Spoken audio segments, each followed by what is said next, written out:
This tip is all about keeping your feet happy out on that trail. Tips and tricks and etiquette. Tips and tricks and etiquette. Hi, I'm Michael Wright. I'm a hiking, exploring, adventuring, video making guy, and I'm here to give you tips, tricks, and trail etiquette to make your hiking experience that much better. The first step to making your feet happy on that trail is proper footwear. I personally like the low-cut shoe.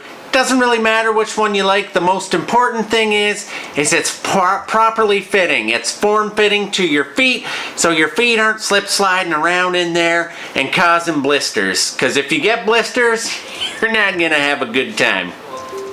Getting a pair of socks that will wick away the sweat is also important out there. You want to keep your feet dry on the trail, because when they're sliding around in those boots, you're gonna get blisters and have a bad time.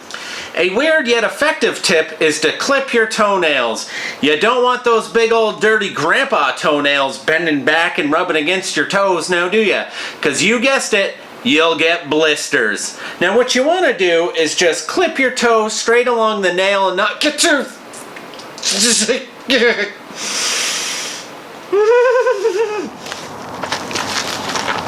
When you're out on your hike and you feel hot spots on your feet, those are blisters forming. But don't worry, I have some good preventative measures for those. When you feel those hot spots coming on, there's a couple things you can do to take care of them so they don't get worse.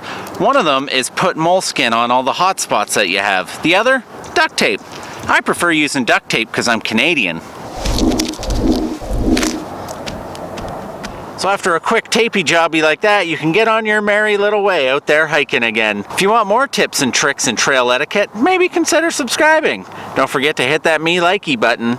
And until next time, stay safe, have fun, and don't be a douche. Tips and tricks and etiquette. Tips and tricks and etiquette. Num num num num num subscribe.